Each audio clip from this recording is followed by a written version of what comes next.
Hello once again, Spartan fans. Joe Cook and head coach Anthony Evans of the men's basketball team here once again to give you a little recap from the previous game and outlook on this weekend's game. And the last game, 5-point loss, Coppin State 87-82, but a game that really was a tale of two halves. First half, 4 of 27 from the floor, 13 points. Then the second half, the 27-51 scored 69 points. I mean, it's a matter of just switch was off and the switches came on in the second half in a sense? I just think we started off flat. We really did in the first half. We tried to do some different things. We tried, different personnel, and we just couldn't make a shot. We went 4 for 27. We missed some layups.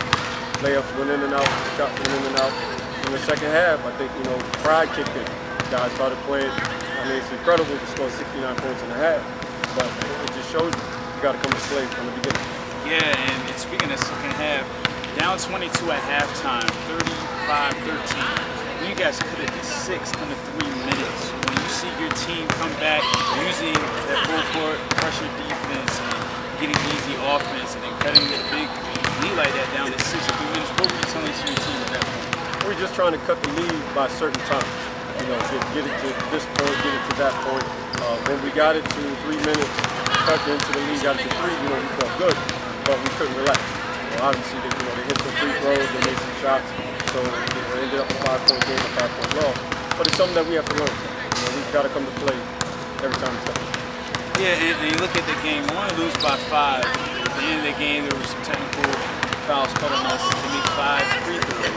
Almost looked to be the difference. When you look at that first half, the missed shots, even late in the game, some possessions that you wish you could have had back. Was it really a game that was actually lost in the first half, given the push? Well, when you score 13 points in a half, it's tough. Especially when you give up 35. If the score was 13-20, 13-25, you give yourself a chance in the second half. But you have to exert so much energy trying to come back. And that's what we did. I mean, it was a valiant effort, but still, we fell short because we didn't come out to play the first.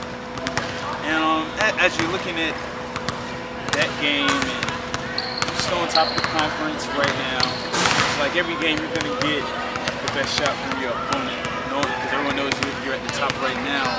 So do you think that's good for your team to have that kind of pressure at this point of the year and demand to perform at a high level? The pressure, you deal with it 2 ways. You either go and you play as hard as you can and let the chips fall where they may, or you put unnecessary pressure on yourself. You fall. So we're going to concentrate on doing the things that we can do. We can't worry about the seedings and all of that stuff. We just want to continue to play good basketball, do what we've done, and we'll be okay. And then as we look ahead, Del State, away game for the Spartans, 7-11 is Del State, 4-3 in the MEAC. Del State, opponent, they hold opponents to 60 points per game, very stout defensive team. They don't score a lot. Last in the conference in scoring, but they will play defense, #1 in blocks as well, second in state. Well, I mean, it's tough matchups at times because they play a slow-down style offensively and defensively. It's going to be a game of possession. They want to cut the game down and take care of the basketball, take quality shots. And then on defense, they're trying to disrupt you by playing half-court, switching, matchup zone, all of those type of things.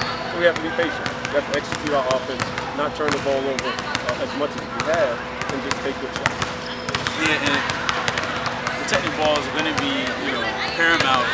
You got to guard J3, leads the league in steals. I believe he led the league in steals last year as well. I mean, talking about a guy who always knows where the ball is, so protecting the ball will be paramount. Absolutely. He has a high basketball IQ. He's played in the system for a few years. He's comfortable with it, and he's an aggressive guard. He reads the passing lanes very well. So he's got to take care of the ball when he's around. And then also jogged my memory about last year, they have 3 players in the top 25 in scoring. They're led by Casey Walker. And they don't score a lot of points, but it's like when they get hot, they can get hot. Well, that's one of the things that's hurt us when we've gone up there in the last few years. They've gotten hot early. And it was come from behind. Last year, I think we were down maybe 12 points, 15 points. We made a furious comeback. But again, came up short because they slowed us down. We couldn't execute. We got frustrated with the zone. Started taking quick shots. So this year, we've got to hold them down early and make sure that we execute. I think an interesting sort of matchup, or maybe game within the game, Marquez Oliver, who leads the league in blocks right now. Of course, most Spartan fans will probably think Kyle LeQuint. But do you kind of think that kind of helps out your guards, the fact that they practice against Kyle LeQuint, a very good shot blocker? So like when they have to play Oliver, it's like, well, that's not. Well, I think they have to respect the fact that he's leading in shot blocks. You know, he's a different type of player than Kyle. Kyle is more timing, his arms are long. Oliver's more athletic than Kyle. So, you know, it's just going to be timing. Understanding when to get into his body, when to make the pass off, when he's coming to block the shot. Just being intelligent about it. And then on Monday, playing against the University of Maryland Eastern Shore, 1-6 in conference, 4-16 overall. But, you know, don't let the record fool you. It's always a tough place to play, UMES. And they also bring a total team effort. So it's one of those situations you definitely can't sleep on despite the record. We can't. You know, last time we went up there, they beat us up there. You know, we've got to go take care of business. It can't be, you know, we're thinking we're that much better or looking at the record because they play pretty good at home. So it's just a matter of us going in, concentrating, doing what we need.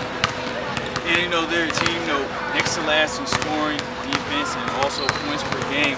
They use a total team approach when it comes to attacking and on the defensive end. So for you defensively, how did that affect your defensive strategies? You know, that they all attack against like five. So again, do what we've been. Control dribble penetration, rebound the basket, push it when we have the opportunity, and when we don't, set up, run a set, get quality shots. And of course, you just had practice this evening, and one thing I kept hearing your assistant coaches do as well, boxing out. And UMES is #1 offensive rebounders in the BA. Yeah, we got to box them out. They're aggressive, they're athletic, so that's something that we have to, you know, control in that game. And you know, lastly, this team, I think speaks a good thing about this team. So far this year, we've never had a consecutive loss. What does it say about your team, their ability to adjust and bounce back, even from tough losses or ones you know you should have had? You guys have been bouncing back all year. Character, leadership, you know, they understand you'll lose a game, but you can't hang your head, you can't worry about it, you have to move on to the next one, concentrate, and again, keep the streak going, you know, what we've been doing. See, the Spartans can continue their winning ways, get back on the winning side of things this Saturday at Delaware State. For more on NSU's men's basketball, find it right here at NSUSpartans.com.